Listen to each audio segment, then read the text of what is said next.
आज हम डिस्कस करेंगे जो 17th को हमने मॉक टेस्ट लिया था उसका पार्ट 1 डिटेल्ड एनालिसिस। इसके अलावा अगर बाकी जानकारी चाहिए तो इसका जो PDF मैं दूंगा उसमें आपको पूरी डिटेल्स मिल जाएगी। इसलिए पहले क्वेश्चन से देखते हैं। आज हम पार्ट 1 देख रहे हैं जिसमें इंडिया GS के बारे में पढ़ना है। तो जो पहला क्वेश्चन है वो है अबाउट प्री हिस्टोरिक पीरियड या पूर्व पाषाण काल जिसे हम कहते हैं। तो देखिए प्री हिस्टोरिक एरा होता क्या है एक्चुअल में। देखिए प्री हिस्टोरिक एरा वो होता है जिसके रिटन डॉक्यूमेंट्स नहीं मिलते हैं।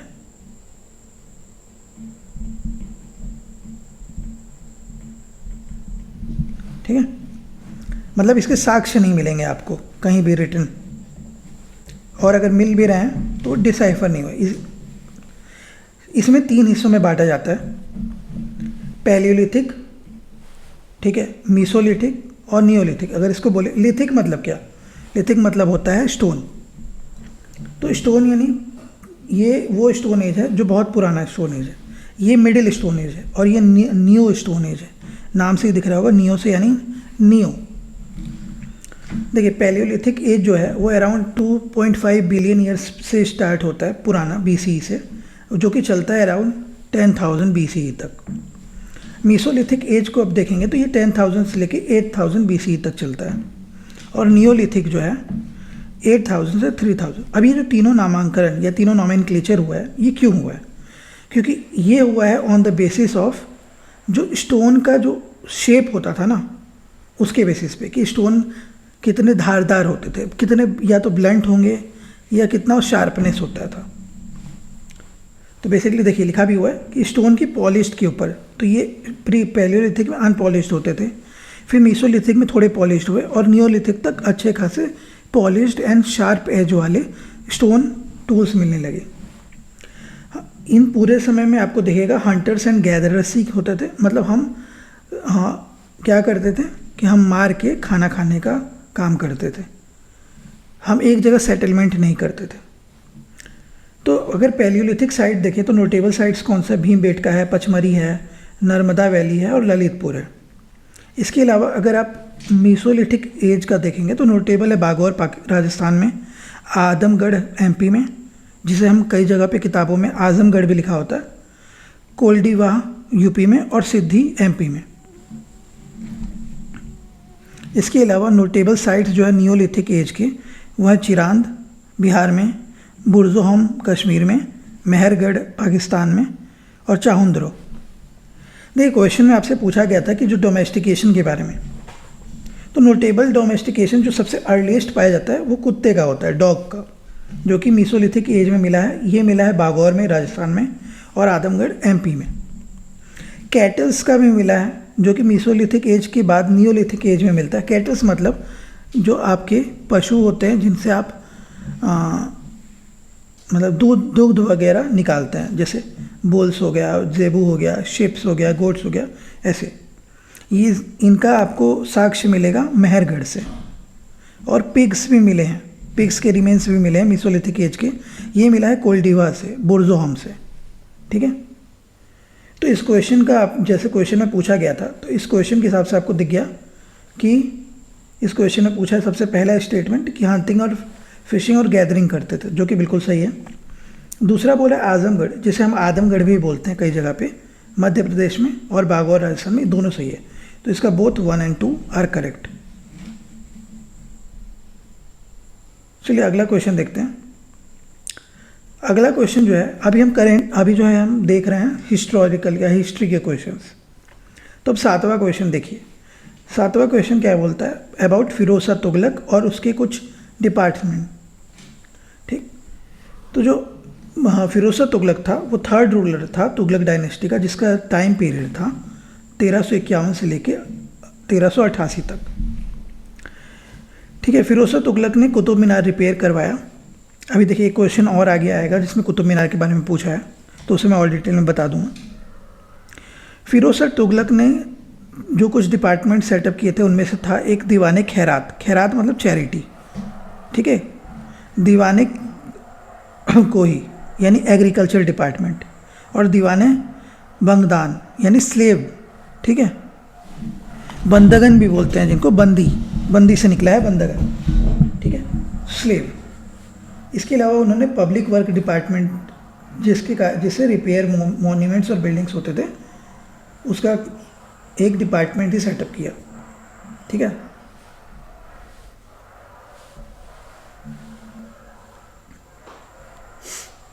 अगला क्वेश्चन देखिए, अगला क्वेश्चन है 8th क्वेश्चन। इसमें पूछा है कि वेद मार्ग प्रतिस्थापक किसे कहा जाता है।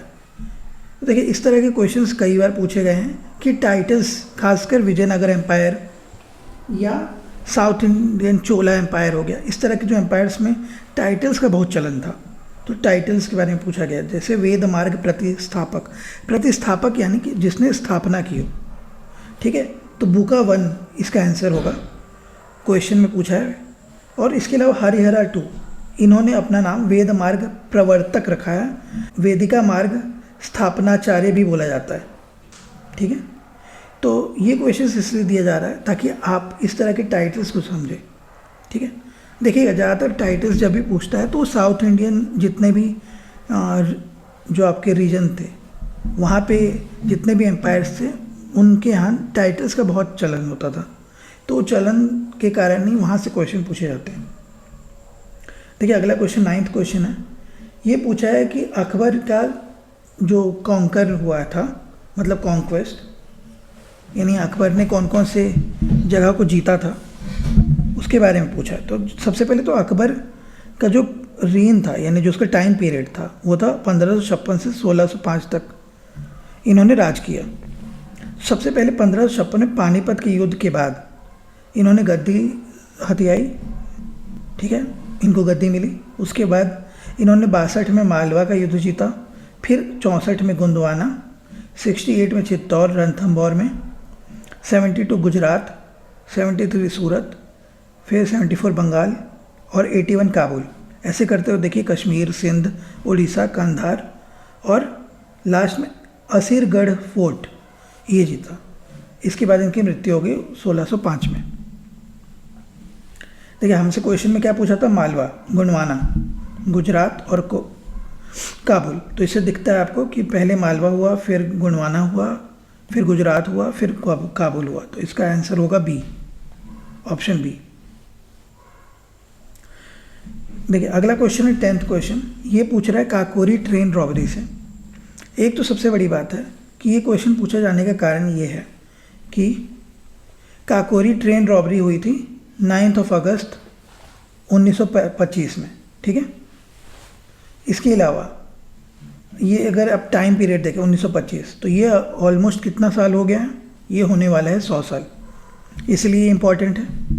इसके अलावा आपको कुछ साल पहले 2021 में आपको देखने को मिला था कि काकोरी ट्रेन रॉबरी का नाम बदलने की बात हुई थी। काकोरी ट्रेन एक्शन का नाम इसको बदल दिया गया था, ठीक है। इसे HRA यानी हिंदुस्तान रिपब्लिकन एसोसिएशन के मेंबर्स ने करा था। ट्रेन नंबर था 8 डाउन, ठीक है। तो बिल्कुल सही स्टेटमेंट है 8 डाउन वाला, काकोरी रेलवे स्टेशन के पास में। तो ये इसको प्लान किसने किसने किया था, तो राम प्रसाद बिस्मिल और अशफाकुल्ला खान ने। इसके अलावा इनके साथ 10 और रिवोल्यूशनरीज थे, इनके नाम तो नहीं पूछे जाते हैं, पर टोटल 10 लोगों ने किया था, जिनमें से 2 थे राम प्रसाद बिस्मिल और अशफाकुल्ला खान। एक पैसेंजर जो कि अहमद अली था, उनको गलती से गोली लग गई और वो मारे गए। तो इसके कारण आपको अलग अलग स्टेटमेंट देखने को मिल गए कि इसके सारे स्टेटमेंट सही, ठीक है। इसका असर ये हुआ था कि बाद में राम प्रसाद बिस्मिल, अशफाकुल्ला खान और बाकी जितने रिवोल्यूशनरीज थे, उन सबको पकड़ के उन्हें क्या किया गया था, हैंग कर दिया गया था, बिल्कुल। देखिए अगला क्वेश्चन है, फैक्चुअल क्वेश्चन है, पूना पैक्ट कब हुआ। तो पूना पैक्ट हुआ था 24 सितंबर 1932 को। देखिए ये जो पैक्ट हुआ था, पैक्ट यानी एग्रीमेंट, संधि, ये संधि हुआ था महात्मा गांधी और BR अम्बेडकर के बीच में। पर इसकी नौबत क्यों आई थी, इसकी नौबत आई थी, कारण था रामसे मैकडॉनल्ड का मैकडॉनल्ड अवार्ड। देखिए आपको ये तो पता है कि 1909 से लेके स्टार्ट हो गया था सेपरेट इलेक्टोरेट, ठीक है। तो सेपरेट इलेक्टोरेट अभी तक क्या था, अलग अलग धर्मों के लोगों को मिल रहा था, पर ये पहली बार था जब हिंदू धर्म को डिवाइड किया गया था बिटवीन छोटी कास्ट और बड़ी कास्ट, मतलब अपर और लोअर कास्ट में बदलाव किया गया था। तो जो लोअर कास्ट था उनको रामसे मैकडोनल्ड ने एक सेपरेट इलेक्टोरेट दिया, जिसके खिलाफ गांधी जी आमरण अनशन पे चले गए। ठीक है, तो इसके बाद से रिजल्ट क्या निकला? इधर से रिजल्ट निकला था कि यहाँ पे सेपरेट इलेक्टोरेट की जगह रिजर्वेशन हुआ, यानी आरक्षण। ठीक है,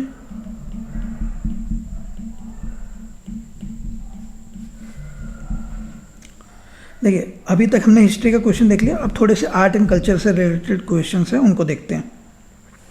आर्ट एंड कल्चर का सबसे पहला जो क्वेश्चन था, सेकंड नंबर क्वेश्चन है, सुदर्शन लेख। अभी हम सेट ए से कर रहे हैं ना क्वेश्चन, तो अब अपने सेट के हिसाब से ये क्वेश्चन देख लीजिएगा।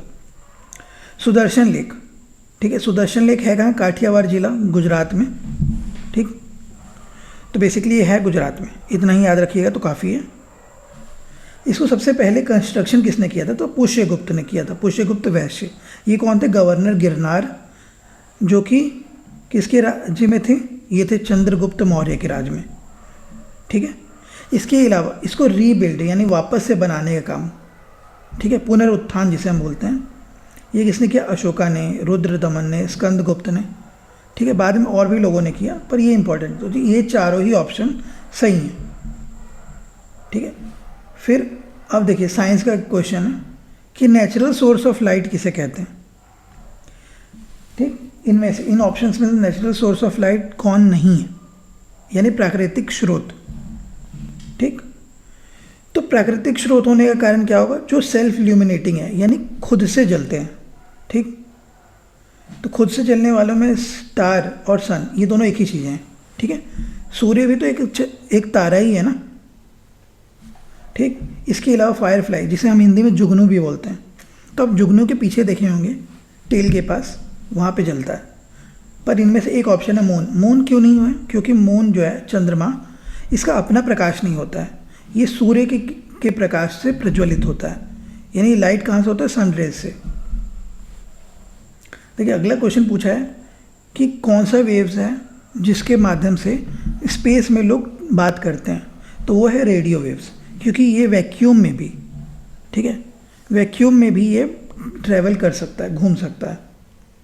देखिए एक्स वेव्स और गामा वेव्स इसलिए नहीं क्योंकि ये हैजार्डियस है, अभी इनमें कभी शोध नहीं हुआ है अभी तक, इसलिए ये आंसर नहीं है। ठीक, क्योंकि हैजार्डियस है। अब देखिए गामा वेव से आप ये मत सोचिएगा कि गामा किरणें हैं तो आप हल्क बन जाएंगे। ठीक है, आगे बढ़ते हैं। साउंड वेव्स जो है वो ट्रैवल करता ही नहीं है वैक्यूम में, तो ये ऑप्शन तो वैसे ही गलत है, तो इसका सही आंसर होगा रेडियो वेव्स। देखिए अगला क्वेश्चन क्या है? एनामोलस एक्सपेंशन, ये पूछा है, मतलब एक्सपेंशन ऑफ वाटर। ठीक, एक्सपेंशन ऑफ वाटर का होने का मतलब है कि जो डेंसिटी है ना वो लाइट होती चली जाएगी। ठीक, तो जो डेंसिटी है सबसे ज़्यादा कहाँ होती है? 4 डिग्री सेल्सियस पे, और जैसे जैसे आप ठंड की तरफ बढ़ेंगे, मतलब डिक्रीज होगा टेम्परेचर, जैसे जैसे ठंडा होगा पानी, तो क्या होगा कि वो उसके अंदर एक एक्सपेंशन होगा, जो उसके मॉलिक्यूल्स हैं वो बढ़ेंगे। इसीलिए आपको दिखता है कि जो बर्फ़ है ना वो पानी पे तैर जाता है। ठीक है, आइस फ्लोट ऑन वाटर। ठीक है, तो इसका आंसर होगा 4 डिग्री से 0 डिग्री।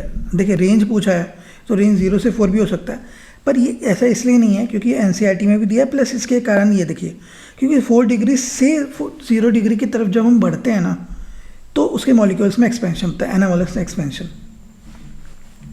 अगला क्वेश्चन पूछ रहा है कि क्लोरोफिल इनमें से किस में पाया जाता है? तो एग्यूलिना में पाया जाता है। ठीक है, 2 तरह का क्लोरोफिल होता है, क्लोरोफिल ए और क्लोरोफिल बी।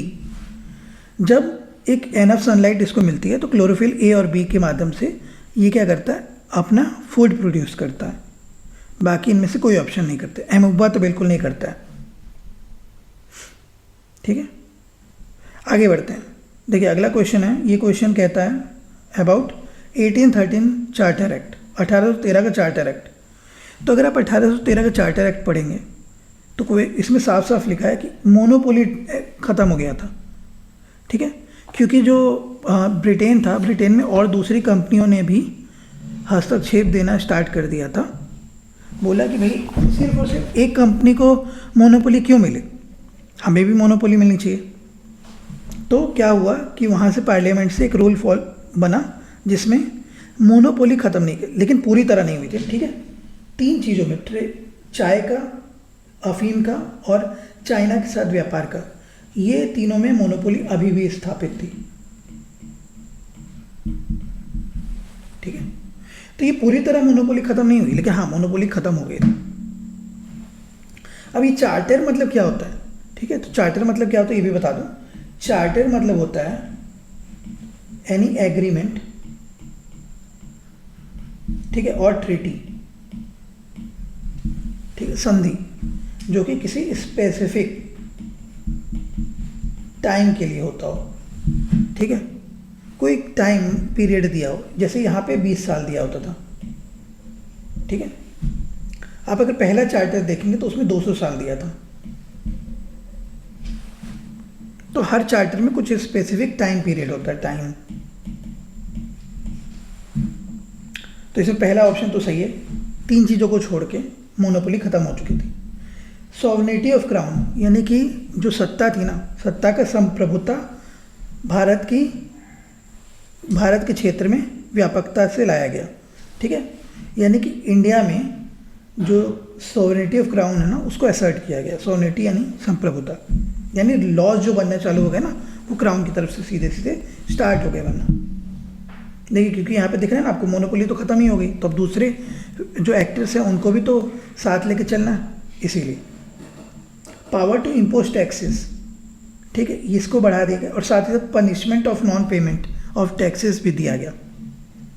साथ ही साथ क्या परमिट किया गया, क्रिश्चियन मिशनरीज को भारत में, कि वो लोग आएँ और क्रिश्चियनिटी का प्रचार प्रसार करें। देखिए अगला क्वेश्चन है 13th क्वेश्चन, ये बोल रहा है अबाउट 44th अमेंडमेंट, ठीक है। 44वें संविधान संशोधन के बारे में पूछ रहा है कि इनमें से कौन सा स्टेटमेंट उससे रिलेटेड है। देखिए पहला स्टेटमेंट जो है वो किसके बारे में, फंडामेंटल ड्यूटी, ठीक है, ड्यूटीज़ यानी आपके कार्य, ठीक। तो फंडामेंटल ड्यूटी जो है क्या आर्टिकल 51A में दिया हुआ है, जिसे हमने 42वें संविधान संशोधन जो 1976 में हुआ था उससे इंक्लूड किया था। और ये कहाँ से आया था, ये आया था रिकमेंडेशन ऑफ सवर्ण सिंह कमेटी, मतलब सवर्ण सिंह कमेटी के प्रस्ताव के कारण ही भारत में फंडामेंटल ड्यूटीज़ का इम्प्लीमेंटेशन होगा, ठीक है। दूसरा 44वें संविधान संशोधन में आर्टिकल 352 जो कि ये कहता है कि राष्ट्रपति को ये शक्तियाँ प्रदान है, जो कि नेशनल इमरजेंसी 3 ग्राउंड है, वॉर, एक्सटर्नल एग्रेशन और इंटरनल डिस्टर्बेंस, ये पहले था, ठीक है। वॉर और एक्सटर्नल एग्रेशन तो आज भी है। इंटरनल डिस्टर्बेंस को हमने 44वें संविधान संशोधन में चेंज कर दिया, इसे हमने बोल दिया आर्म्ड रिबेलियन, ठीक है। क्योंकि आपको देखने को मिला था 1975 में क्या हुआ था, नेशनल इमरजेंसी, ठीक है, जो कि किस लिए हुआ था, इंटरनल डिस्टर्बेंस के कारण, ठीक। तो 44वें संविधान संशोधन ने इस वर्ड को बदल दिया और कहा कि अब इतना आसान नहीं है, अब लगाने के लिए आपको आर्म्ड रिबेलियन होना चाहिए, ठीक है। अगर 4 या कुछ लोग जब हथियार लेके सरकार के खिलाफ उतर जाएं, तभी आप नेशनल इमरजेंसी अब डिक्लेयर करेंगे। देखिए कोरम का कहीं भी मेंशन ऐसा कुछ है नहीं, ठीक, किसी भी अमेंडमेंट के थ्रू। ये सिंपल प्रोसीडिंग होती है, कार्य है, ठीक, जो कि आर्टिकल 100 में लिखा हुआ है कि और आर्टिकल 189 में कि कम से कम 1/10 यानी 1/10 of total number of members एक सेशन को चलाने के लिए होने चाहिए, ठीक है, 1/10।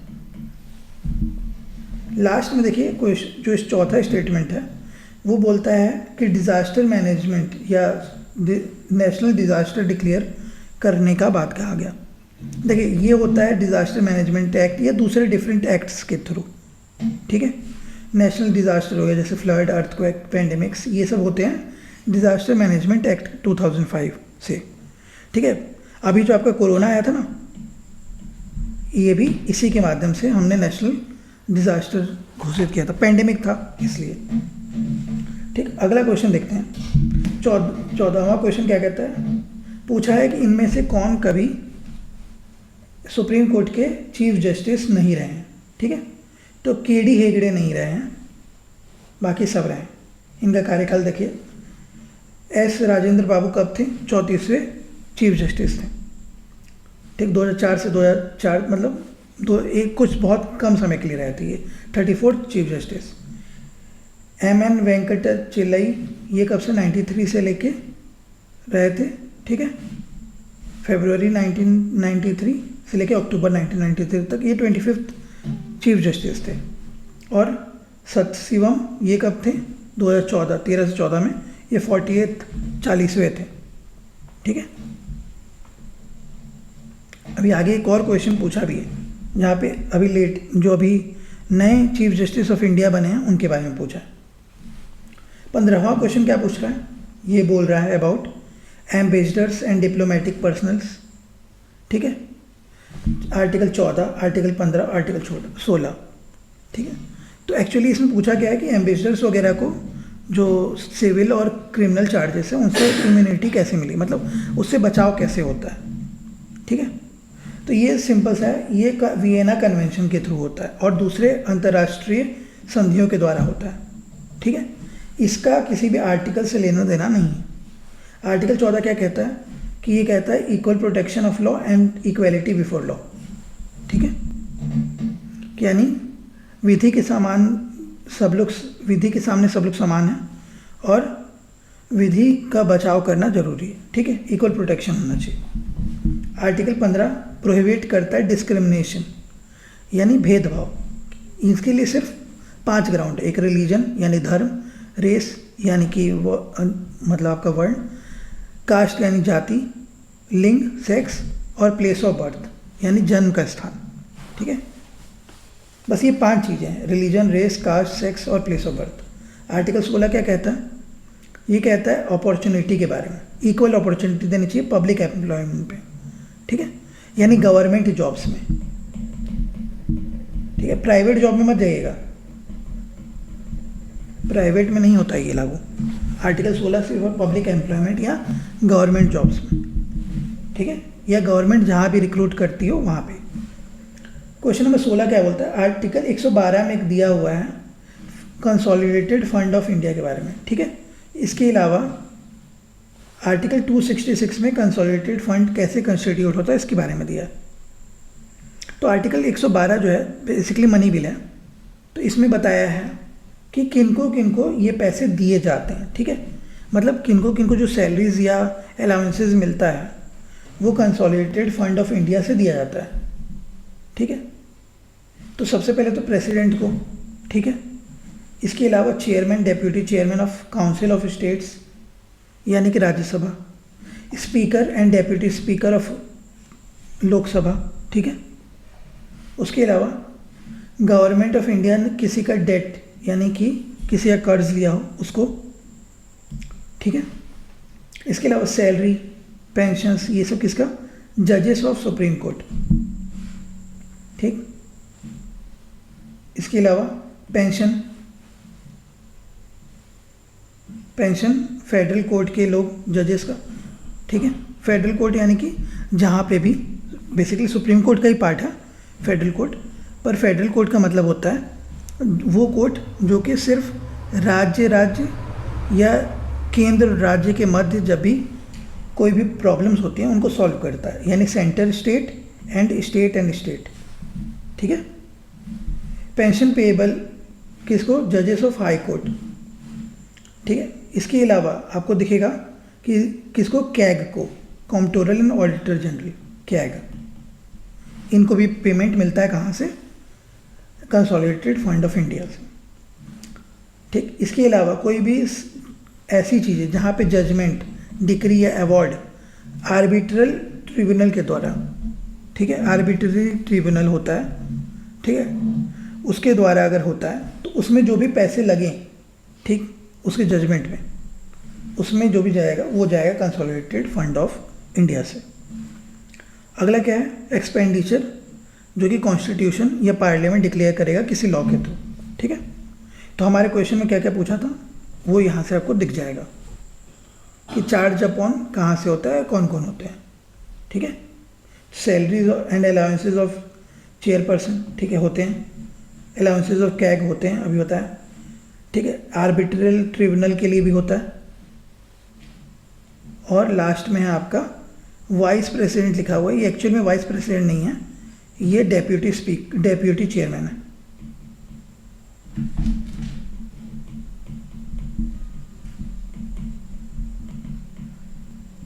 ठीक है, डेप्यूटी चेयरमैन की बात हो रही है, कहाँ के, राज्यसभा के।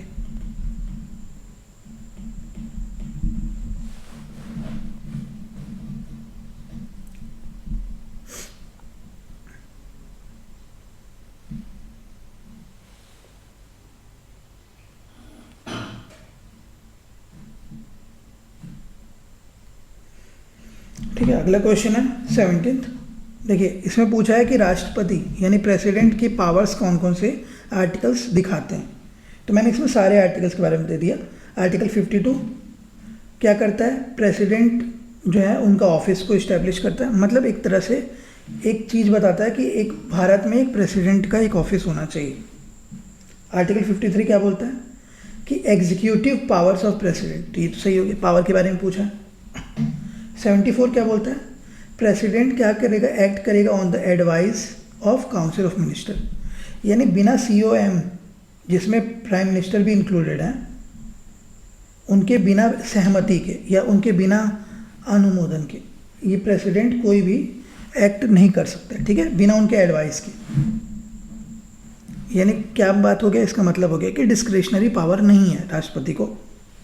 ठीक, डिस्क्रिशनरी पावर यानी स्वविवेकी शक्तियाँ। आर्टिकल 75 ये क्या बोलता है कि appointment of prime minister and council of minister and Lok Sabha, ठीक है, इसके जो भी मेंबर्स होंगे, इसको कौन डील करता है, ये करते हैं राष्ट्रपति। ठीक है, आपने देखा होगा कि प्राइम मिनिस्टर को ओथ कौन दिलवाता है, तो प्रेसिडेंट दिलवाते हैं। लास्ट में देखिए आर्टिकल 76 ये क्या बोलता है, office of attorney general of India. ठीक है, तो यहाँ पे तो अटॉर्नी जनरल की बात हो रहा है, तो यहाँ पे तो कहीं बात ही नहीं हुआ। ठीक, तो यहाँ से आपको सारे आर्टिकल्स मिल जाएंगे देखने।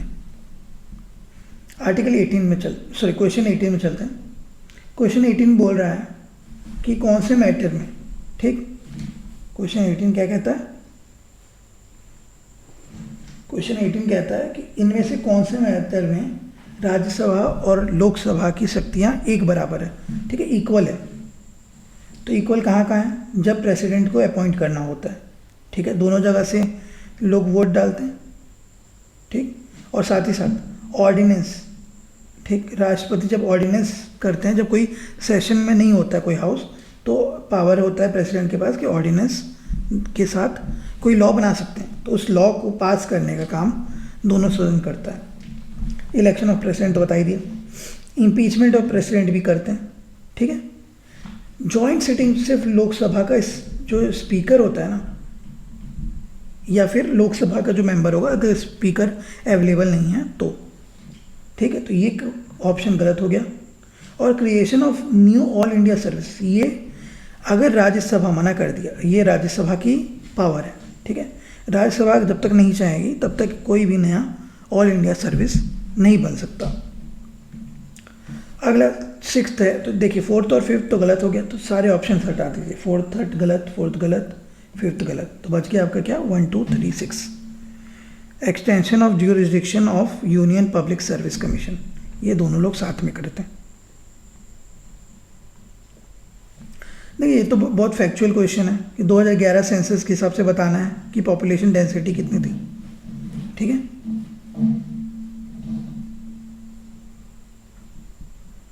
ठीक, तो पॉपुलेशन डेंसिटी 2011 के सेंसस के हिसाब से 382 थी पर स्क्वायर किलोमीटर। ठीक है, जो कि 17.72% डिकेड बढ़ा, यानी कि 2001 से लेकर 2011 के बीच में ये 17.72% बढ़ गया। देखिए 20वां क्वेश्चन देखते हैं। ये इनडायरेक्ट सोर्स ऑफ इंफॉर्मेशन है अबाउट अर्थ इंटीरियर पूछ रहा है। इनमें से इनडायरेक्ट सोर्सेज कौन सा है? ठीक है, तो मीटियोराइट्स हैं, ठीक है, ग्रेविटी है, मैग्नेटिक फील्ड है, सिस्मिक एक्टिविटीज़ है। ये सब जो है ना, ये इनडायरेक्ट सोर्स है, मतलब ये किसी दूसरे माध्यम से हम उनके अर्थ के बारे में या कि क्या बोल सकते हैं, जो आपका पृथ्वी है उसका आंतरिक भूभाग के बारे में जानकारी हम जाहिर कर सकते हैं। पर डायरेक्ट सोर्स, ठीक है, डायरेक्ट सोर्स के क्या होंगे, ये होगा आपका माइनिंग, जब भी आप खुदाई करते हैं तो आपको सीधे सीधे मिल जाता है, ठीक है। इसके अलावा आपको दिखेगा क्या चीज़, सरफेस रॉक्स, जो मान लेते ज़मीन पे आपको जो पत्थर मिल रहा है वो भी तो आपको बताता है ना कि अर्थ कैसा होगा। इसके अलावा वॉल्केनिक इरप्शन, जब लावा निकलता है, ठीक है। तो ये सारी चीज़ें हैं, mining, surface rocks, volcanic eruption, ये सब होता है डायरेक्ट सोर्स, ठीक है। अगला क्वेश्चन 21वां क्वेश्चन पूछ रहा है, स्टेटमेंट देखिए कि जो कॉन्टिनेंटल मार्जिन है उसके बारे में। तो देखिए कॉन्टिनेंटल मार्जिन जो है ना 3 चीज़ों से मिलके बना होता है, मेन इंपॉर्टेंट चीज़, ठीक है। Mid oceanic ridge, deep oceans, ocean floors, ठीक है, बेसिकली बेसिन, रिज और ओशन फ्लोर। तो पहला स्टेटमेंट तो सही है, देखिए कॉन्टिनेंटल शेल्फ है, कॉन्टिनेंटल स्लोप है, कॉन्टिनेंटल राइज है। तो ये 3 इंपॉर्टेंट कंपोनेंट्स होते हैं कॉन्टिनेंटल मार्जिन के, ठीक है। तो इसीलिए अब ये सारे ऑप्शन सही हैं इसके। 23 देखिए, भाबर जो है एक नैरो बेल्ट है जो कि 8 से 10 किलोमीटर होता है, शिवालिक के फुट हिल्स में पाया जाता है, ठीक है। साउथ ऑफ तराई जो होता है ना बेल्ट का, ये old and new alluvial deposit होता है जिसे हम भांगर एंड खादर रेस्पेक्टिवली कहते हैं, ठीक है। तो साउथ है ये, नॉर्थ नहीं है, इसलिए स्टेटमेंट गलत है, ठीक है। आगे बढ़ते हैं, चिनाब रिवर के बारे में पूछा है। देखिए 24th क्वेश्चन देखिए, ट्रिब्यूटरी ऑफ रिवर चिनाब पूछ रहा है। अब यहाँ मैप देखिए, मैप में आपको दिखेगा काबुल, ये जो काबुल नदी है ना ये सबसे छोटी है, ठीक। स्मॉलेस्ट ट्रिब्यूटरी कौन सी है, काबुल रिवर, ठीक। और जो आपका चिनाब रिवर है ये तो काफ़ी बड़ी है, ठीक है। तो ये तो स्टेटमेंट ही गलत हो गया, तो वहीं से आंसर आपका आ जाएगा। बाकी सारे स्टेटमेंट्स अगर आप पढ़ेंगे तो वो भी सही है कि ये कौन सा कॉन्फ्रेंस बिटवीन 2 स्ट्रीम्स, चंद्र और भाग से मिलके बना है, ठीक है। चंद्र और भाग 2 अलग अलग नदियों के स्रोत थे, उन दोनों का जब मिश्रण होता है तो चंद्रभाग नाम से उसे हम बोलते हैं चिनाब, ठीक है। ये कहाँ पे मिलता है, ये मिलता है टांडी केलोंग में, हिमाचल प्रदेश में, ये बिल्कुल सही है।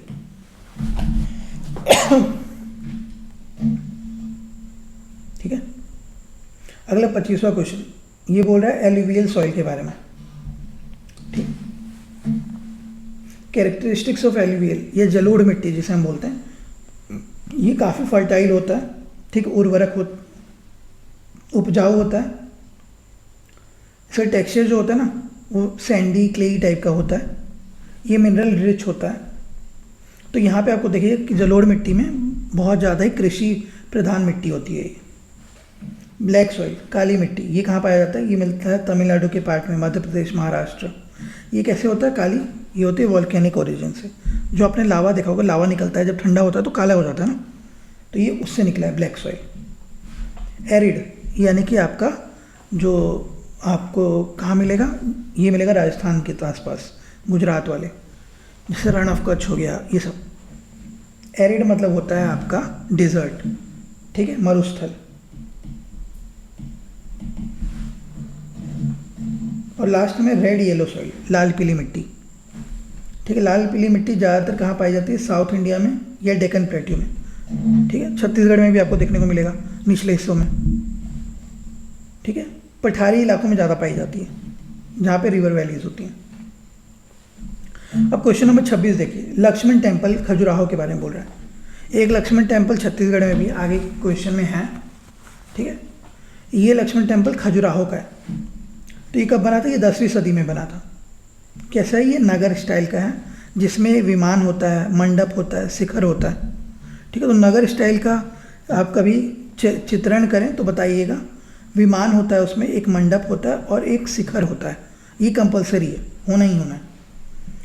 अभी क्वेश्चन में पूछा था डेटी के बारे में, डेटी यानी कि भगवान, ठीक। तो भगवान कौन है, वैकुंठ विष्णु है। जो 3 सिर वाले हैं, ठीक है। तो विष्णु जी का ही प्रतिमा है, सही है ये कहाँ पे है? ये वेस्टर्न पार्ट ऑफ खजुराहो में पाया जाता है। किसके द्वारा बना है? ये किंग धांग के बने में। लेकिन एक्चुअल में अगर आप देखें तो किंग धांग ने इसको सिर्फ बनाया, कंप्लीट किया था। इसकी शुरुआत किसने की थी? इनके पिता किंग यशोवर्मन ने, ठीक है। तो क्योंकि अब किंग धांग ने ही कंप्लीट किया, तो इसलिए कई जगहों पे आपको किंग धांग भी लिखा मिलता है कि किंग धांग ने बनाया, पर इसके एक्चुअल बनाने का जो श्रेय जाता है, ये जाता है किंग यशोवर्मन को। देखिए, थोड़ी देर पहले मैंने कुतुब मीनार के बारे में बोला था, अब कुतुब मीनार आ गया। तो जो कुतुब मीनार है ये कहाँ पाया जाता है? ये मेहरौली, साउथ दिल्ली में है। किससे बना है? लाल और बफ सैंडस्टोन से बना है, ठीक है। यहाँ पे आपको क्या मिलेगा? अरेबिक और नागरी स्टाइल में लिखावट की हुई इंस्क्रिप्शंस मिलेंगी। ये 1199 से बनना स्टार्ट हुआ और ये 1220 में जाके कंप्लीट हुआ है, ठीक है। 1199 से स्टार्ट होके ये 1220 में जाके कंप्लीट हुआ है। स्टार्ट किसने किया था? कुतुबुद्दीन ऐबक ने। इन्होंने सिर्फ पहला मंजिल बनाया था, ठीक है। इसे समाप्त किसने किया? तो समाप्त किया इल्तुतमिश ने। इन्होंने 3 दूसरे लेवल, यानी टोटल ये 4 फ्लोर का है, ठीक है। ठीक है, 3 और 1 4 फ्लोर का है। तो ये ज़्यादातर जगह पे आपको 73 मीटर के अप्रॉक्स दिखाता है। 72.5 से 73 के बीच में हाइट है इसकी, ठीक है। तो इसको अगर आप रफली कैलकुलेट करें तो ये अप्रॉक्स इसी क्या आएगा? 234 फीट के अराउंड, 234-35 के हिसाब से आता है। तो 4 स्टोरी है, मैंने बता दिया। 234 फीट या 73 मीटर लंबाई, ठीक है। ये कहाँ पाया जाता है? ये कुतुब कॉम्प्लेक्स। ये पूरा जो है ना एरिया, वो कुतुब मीनार सिर्फ एक मीनार है, वो पूरा एरिया कुतुब कॉम्प्लेक्स कहलाता है।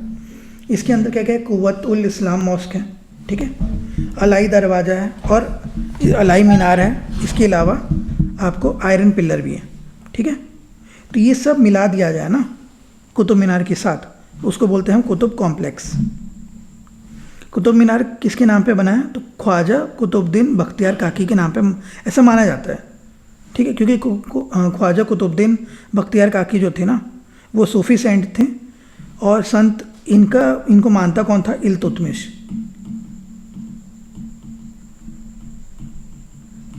ठीक है।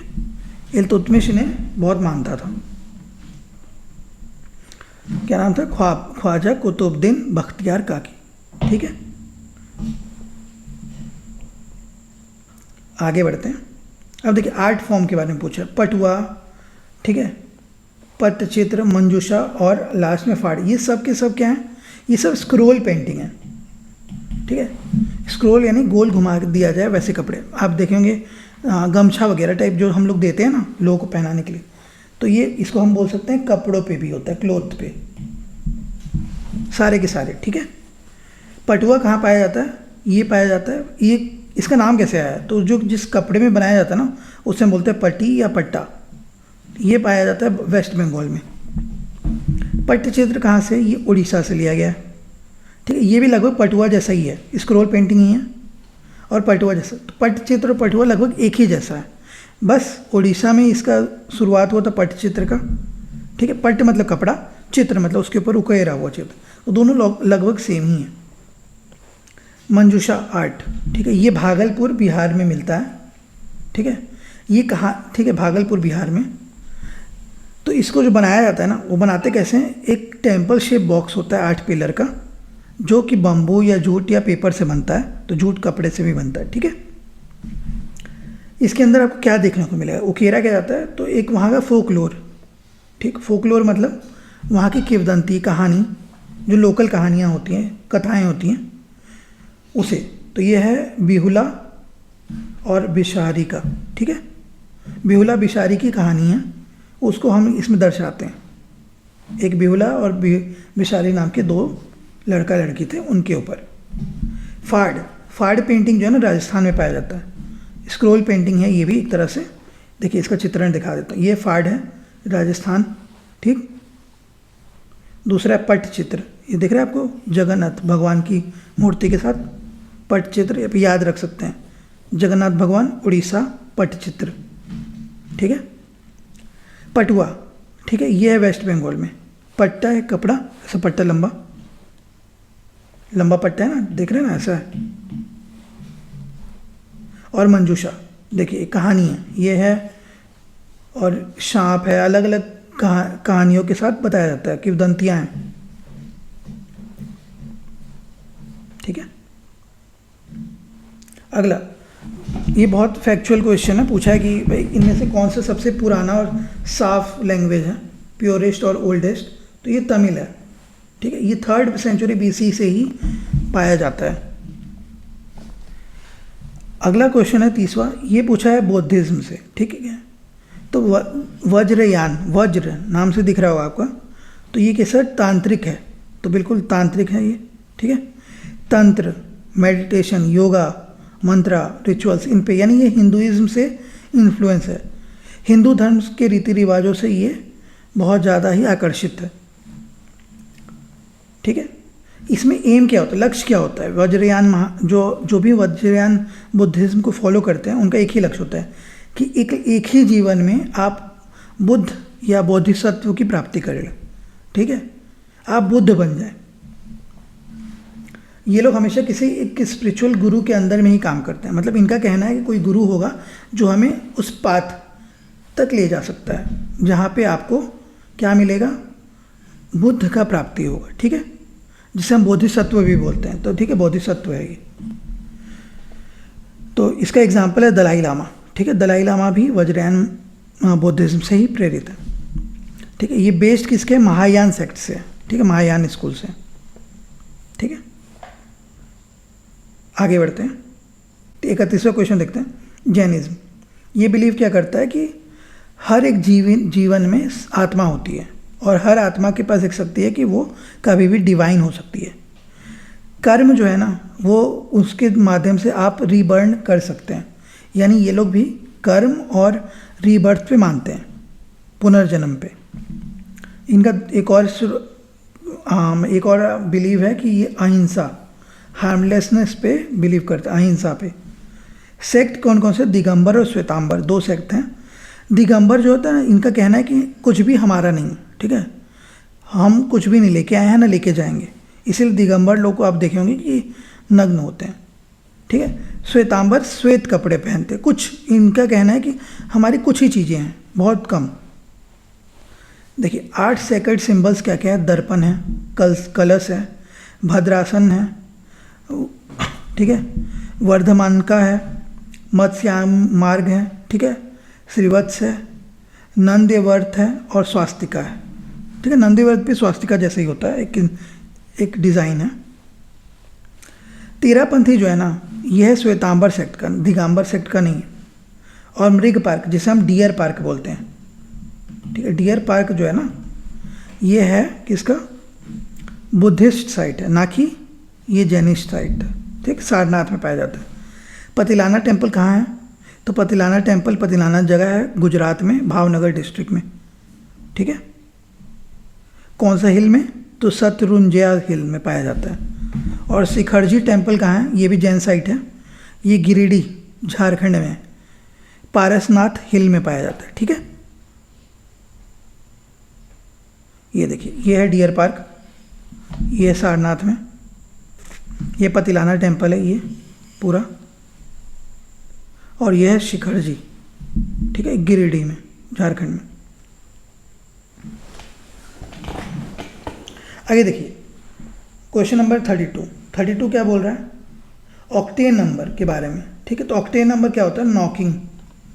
ठीक, जितना बढ़िया फ्यूल होगा उतना कम, मतलब उतना एंटी नॉकिंग प्रॉपर्टी होगा उसका। ठीक है, तो ऑक्टेन नंबर अच्छा होना चाहिए, उससे क्या होता है कि जलता अच्छा है, इग्नाइट अच्छा होता है।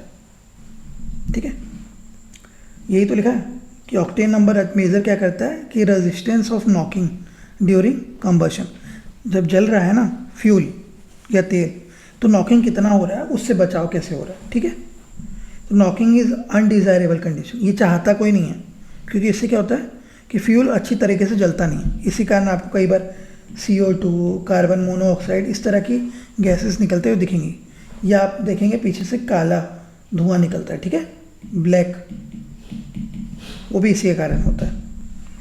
तो जितना ज़्यादा ऑक्टेन नंबर होगा उतना बेहतर एंटी नॉकिंग रेटिंग होगा। ठीक है, मतलब उतना बढ़िया जलेगा वो। Higher octane fuel withstand compression with igniting permanently. इसके अलावा देखिए ये क्वेश्चन में बोला है कि ज़्यादातर आप देखेंगे ना तो भारत में दो तरीके के ग्रेड का ऑक्टेन नंबर वाला पेट्रोल मिलता है। एक होता है ऑक्टेन नंबर 91 और दूसरा होता है ऑक्टेन नंबर 95 से 98। सबसे बेस्ट माना जाता है ऑक्टेन नंबर 99 या उससे ज़्यादा। तो 99 या उससे ज़्यादा जो भारत में पाया जाता है वो है XP 100 इंडियन ऑयल के द्वारा। ठीक है, तो ये हो गया हमारा क्वेश्चन नंबर 32। 33 देखते हैं। Green house gases atmospheric gases है जो कि क्या करता है, ट्रैप करता है गर्मी को, ऊष्मा को रोक के रखता है, जिसके कारण ग्रीन हाउस इफेक्ट या ग्लोबल वार्मिंग वैश्विक गर्माहट होती है। इसके अंदर क्या क्या मिलता है, carbon dioxide, methane, nitrous oxide, fluorinated gas. ठीक है, फ्लोरिनेटेड गैस में बहुत सारे गैसेस आते हैं जैसे ठीक है HFCs आते हैं, ठीक, दूसरे सारे, ठीक, तो फ्लोरिनेटेड गैस में ही आते हैं वो। उसके अलावा वाटर वेपर। ठीक, तो ये जो क्वेश्चन देखिए यहाँ पे क्वेश्चन में क्या पूछा है,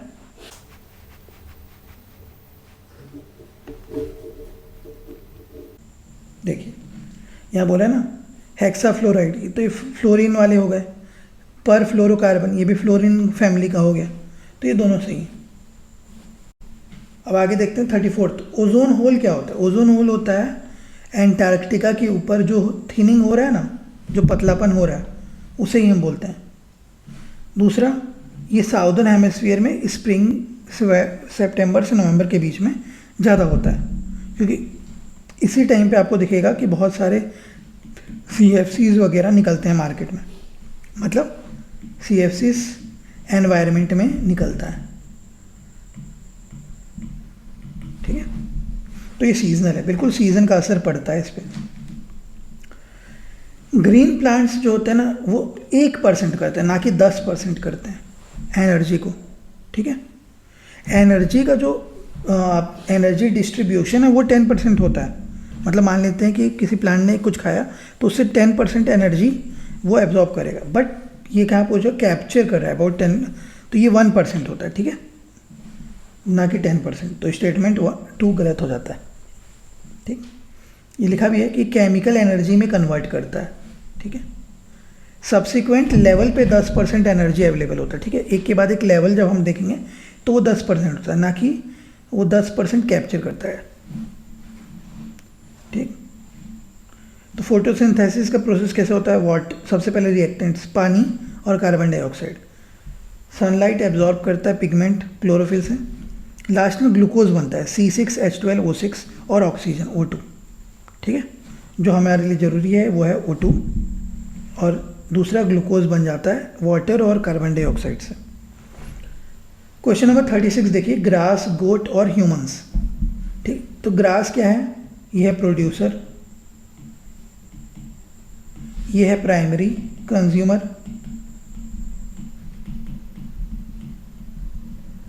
और ह्यूमंस क्या है, सेकेंडरी कंज्यूमर। ठीक, इस एरिया में ये क्या है, ओमनीवोरस होते हैं।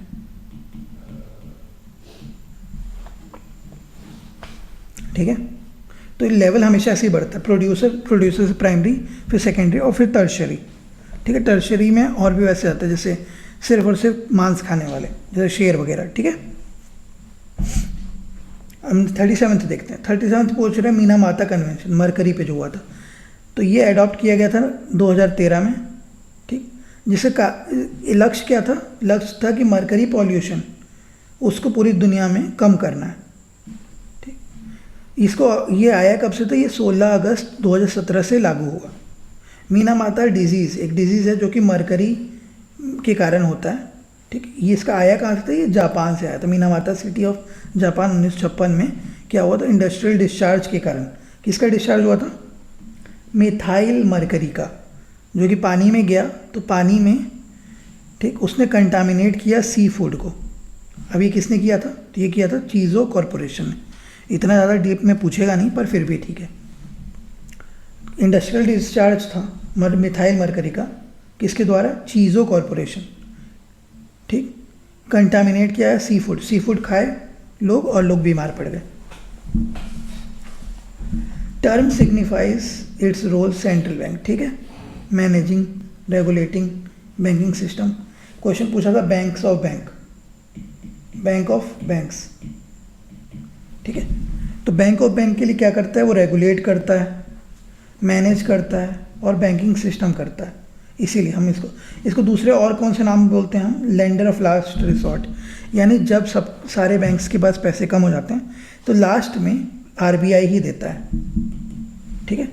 कस्टोडियन भी होता है बैंक रिजर्व्स का, इसलिए CRR SLR ये सब आपने देखा होगा, ये जमा होता है ना, तो ये परसेंट किसके द्वारा होता है, बैंक रिजर्व्स के द्वारा, उसको बचाव करता है, ठीक। दिवालियापन की स्थिति में आरबीआई ही हेल्प करता है किसी बैंक को। 39 देखिए, फिलिप कर्व के बारे में पूछा है, लाफर कर्व के बारे में पूछा है, कुर्नेट्स और लास्ट में मार्शल।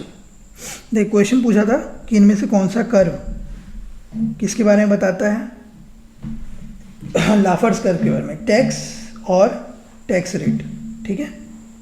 और देखिए फिलिप कर्व क्या बताता है, ये बताता है रिलेशनशिप बिटवीन इन्फ्लेशन, मुद्रास्फीति और अनएम्प्लॉयमेंट यानी बेरोजगारी। लाफर्स कर्व क्या बताता है, टैक्स रेट और टैक्स रेवेन्यू, मतलब कितना टैक्स कर दिया जा रहा है और कितना उससे कर से पैसे आ रहे हैं, ठीक है। मार्शल कर्व क्या बोलता है, ये इकोनॉमिस्ट एल्फ्रेड मार्शल के नाम पे रखा गया है। ये बताता है elasticity of supply and demand, यानी सप्लाई और डिमांड के बीच में कितना चेंजेस हो रहा है उसके बारे में बात हो रही है। और लास्ट में है कुजनेट्स कर्व, ये क्या बताता है, ये बताता है इकोनॉमिक डेवलपमेंट और इनकम इनइक्वालिटी के बारे में। मतलब अगर डेवलपमेंट हो रहा है यानी ग्रोथ हो रही है तो भी कितने लोगों को इनकम में वृद्धि हो रही है, पर कैपिटा इनकम, ये भी चेक करता है। ये देखिए इसे हम कई बार जे कर्व के नाम से भी जानते हैं, ठीक है, जे कर्व, कुजनेट्स कर्व को, सॉरी कुजनेट्स बोलो, मार्शल कर्व को।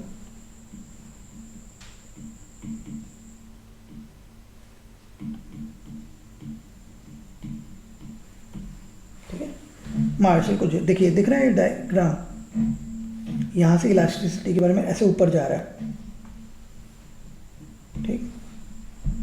देखिए सप्लाई और डिमांड के बारे में मार्शल कर्व्स। कुजनेट्स कर्व्स किसके बारे में है, तो कुजनेट्स कर्व इनकम इनइक्वालिटी यानी गिनी कोएफिशिएंट और इकोनॉमिक ग्रोथ के बारे में।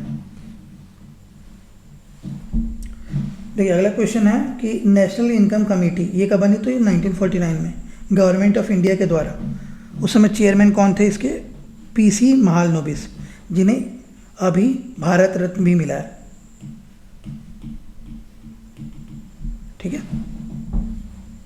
इन्हीं के नाम से हमारा PC महालनोबिस के नाम से सेकंड 5-ईयर प्लान भी है, जिसमें heavy industry,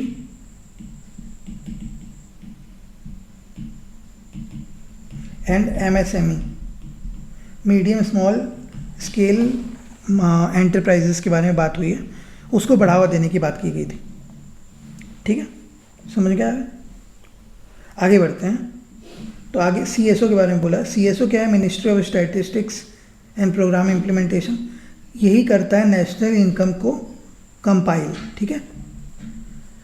national account statistics ये किसके द्वारा, ये क्या बताता है, ये बताता है GDP GNP के बारे में, ठीक है। ये रिपोर्ट पब्लिश करता है जैसे नेशनल अकाउंट स्टैटिस्टिक्स, जिसमें GDP और GNP के बारे में दिखता है हमको। 41 क्वेश्चन है, इंडिया का फूड ग्रेन जो है ना, वो इस बार में बजट में कितना दिखा रहा है, 315.7 मिलियन टन्स हो गया, ठीक है।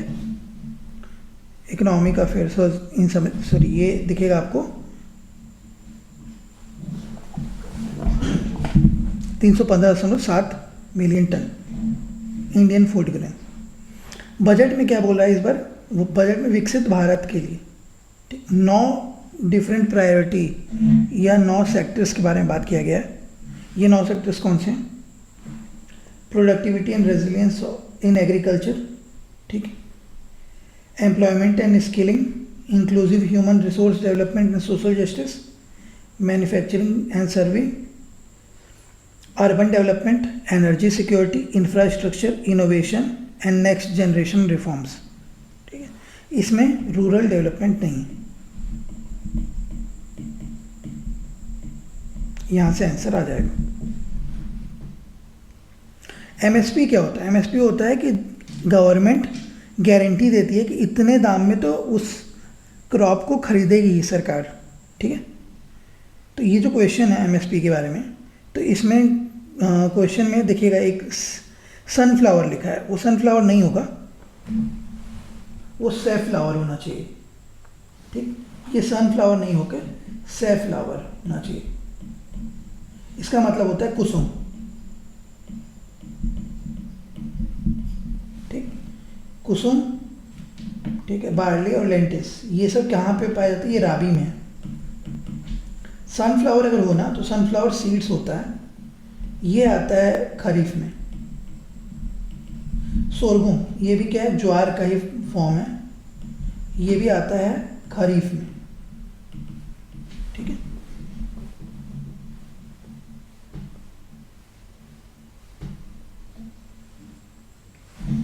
अगला क्वेश्चन, इंडिया ने सिक्योर किया कितना? 39th position out of 133 global economy. ये क्या है? Global innovation index. देखिए इस डायग्राम में देखिए, भारत ने बताया कि 2015 से लेके 2024 के बीच में भारत 81 पोजीशन से लेके 39th पोजीशन तक पहुंच गया। यानी भारत ने इनोवेशन के फील्ड में काफ़ी काम किया, ठीक है। इनोवेशन की बात बहुत होती है, इनोवेट इंडिया। 45th क्वेश्चन को देखते हैं। 2024 यूनाइटेड नेशन बायोडाइवर्सिटी कॉन्फ्रेंस यानी COP16 COP16 2024 में जो हुआ, ये कहाँ हुआ था? तो ये हुआ था कोलंबिया में, काली कोलंबिया में। कहाँ, कब? 21 अक्टूबर से लेके 1 नवंबर 2024 के बीच में। जो COP15 हुआ था वो हुआ था 2022 में, 7 से 19, ये मॉन्ट्रियल कनाडा में हुआ, ठीक है। जहाँ पे 2030 तक कुछ हॉल्ट नेचुरल लॉसेस को हॉल्ट करने की बात कही गई है, ठीक। 17वीं जो मीटिंग होगी यानी COP17 जो होगी वो यूनाइटेड नेशन बायोडाइवर्सिटी की आर्मेनिया में 2026 में होगी। तो आपको इसमें से क्या क्या याद हो गया? COP15, COP16 और COP17, ठीक है। COP15 कहाँ हुआ था? COP15 हुआ था मॉन्ट्रियल में। COP16 कहाँ हो रहा है? काली कोलंबिया में। और जो COP17 होगा वो होगा आर्मेनिया में 2026 में। हर 2-2 साल में हो रहा है, ठीक है। 22 में, 24 में, 26 में। न्यूजीलैंड ने अपना पहला टाइटल जीता T20 का, जिसमें वेस्ट इंडीज़ को और साउथ अफ्रीका को, फाइनल में साउथ अफ्रीका को हराया। होस्ट कौन था? UAE। कब से कब तक हुआ? तो 30 से 20 अक्टूबर 2024। तो इम्पॉर्टेंट क्या है आपके लिए जानना? न्यूजीलैंड किसको हराया सेमीफाइनल में? वेस्ट इंडीज़ को, फाइनल में साउथ अफ्रीका को। होस्ट कहाँ हुआ था? यूनाइटेड अरब अमीरात में, 3 से 20 अक्टूबर 2024। इसी से आप यहाँ इंडिया में मेंस वाला भी देखिएगा, ठीक है, क्योंकि इंडिया ने जीता है, वो भी याद करके जाइएगा एग्जाम के टाइम। 47th जो चीफ जस्टिस ऑफ इंडिया थी, ठीक, सॉरी 47th क्वेश्चन देखते हैं। जो 51st chief justice of India है वो हैं जस्टिस संजीव खन्ना। इसके पहले 50वें कौन थे? DY चंद्रचूड़। अभी कुछ समय पहले हमने CJI के बारे में जाना भी था कि कौन कौन, जैसे इनमें से कौन कौन चीफ जस्टिस ऑफ इंडिया रहे हैं, ठीक है, और कौन नहीं रहा था। तो संजीव खन्ना जो है अभी नए चीफ जस्टिस ऑफ इंडिया बने। 48 देखिए, ये क्वेश्चन पूछा था कॉमनवेल्थ गेम्स कहाँ होने वाला है। तो कॉमनवेल्थ गेम्स जो है ना, ये ग्लासगो में 23 जुलाई से लेके 2 अगस्त तक होने वाला है। इसमें टोटल 10 स्पोर्ट्स आने वाले हैं, ठीक है। अगर आपसे पूछा जाए कि 2022 में जो कॉमनवेल्थ गेम्स हुए थे वो कहाँ हुए थे, ये हुआ था आपका बर्मिंघम में,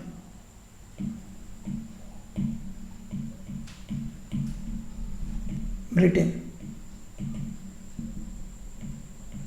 या इंग्लैंड, दोनों नाम से, ठीक है, बर्मिंघम में हुआ था। 49th फिल्म फेस्टिवल, ठीक है, 49th क्वेश्चन सॉरी, इसमें है 55वां एडिशन जो फिल्म फेस्टिवल का हुआ है गोवा में। ये कहाँ हुआ है? ये हुआ डॉक्टर श्यामा प्रसाद मुखर्जी स्टेडियम में। कब से कब तक? तो 20 नवंबर से स्टार्ट हुआ है और इसके जो आपके क्या बोलते हैं फोकस कंट्री था वो था ऑस्ट्रेलिया, ठीक है, फोकस कंट्री ऑस्ट्रेलिया था। पहली मूवी जो कि यहाँ पे प्रीमियर की गई वो मतलब रेड कारपेट पे वो थी बेटर मैन, ठीक है, ये भी एक ऑस्ट्रेलियन डायरेक्टर के थ्रू की गई है। लास्ट क्वेश्चन नोबेल पुरस्कार के बारे में पूछा है, ठीक है। तो नोबेल पुरस्कार देखिए अलग अलग का सबका मैंने नाम लिख दिया। फिजिक्स में किसको क्या मिला है, जॉन जे हॉफील्ड और जियोफ्री हिंटन को। केमिस्ट्री में डेविड बेकर, डेमिस हेसेबिस और जॉन जंपर को। मेडिसिन के लिए मिला है विक्टर एम्ब्रोस और गैरी रुवकून को, जिन्होंने क्या बनाया है माइक्रो आरएनए के बारे में पता लगाया, ठीक है। माइक्रो आरएनए, माइक्रो डीएनए ये सब अभी बहुत ज़्यादा न्यूज़ में था क्योंकि कोरोना वगैरह में, ठीक, इनका बहुत यूज़ हो रहा था दवाई ड्रग्स बनाने के लिए। लिटरेचर के लिए मिला है हानकुन को और पीस प्राइज़ मिला है निहॉन हिंदकोय को, ठीक है। इसके अलावा इकोनॉमी का जो आपका मिला है नोबेल प्राइज़, ये मिला है डेरेन एस मैग्लो को, साइमन जॉनसन को और जेम्स ए रॉबिन्सन को, ठीक है, जिन्होंने क्या स्टडी किया है कि institutions are formed and effect prosperity, कैसे कोई इंस्टीट्यूशन बनता है और सामंजस्य बैठाता है, ठीक है। तो हमने ये पूरे 50 क्वेश्चन भारत के देख लिए, इंडिया वाले। फिर अब हम अगला जो पार्ट लेके आएंगे उसमें छत्तीसगढ़ के जितने भी क्वेश्चंस थे उनको डिस्कस करेंगे। उम्मीद करता हूँ कि मेरे डिस्कशन से आपको एक ब्रीफ मिला होगा और तैयारी के बारे में भी पता चला होगा कि हम किस तरह से हमारे जो आने वाले टेस्ट सीरीज़ हैं उनके जो भी डिस्कशंस होंगे, जो उनका वीडियो डिस्कशंस होगा वो कैसा होगा, डिस्क्रिप्शन कैसा होगा, एनालिसिस कैसा होगा, ये पूरा डिटेल आपको इसके माध्यम से पता चल गया होगा। मैं आशा करता हूँ कि आपको मेरा जो एनालिसिस था वो अच्छा लगा होगा और आप इसे ज़्यादा से ज़्यादा शेयर करेंगे। Thank you.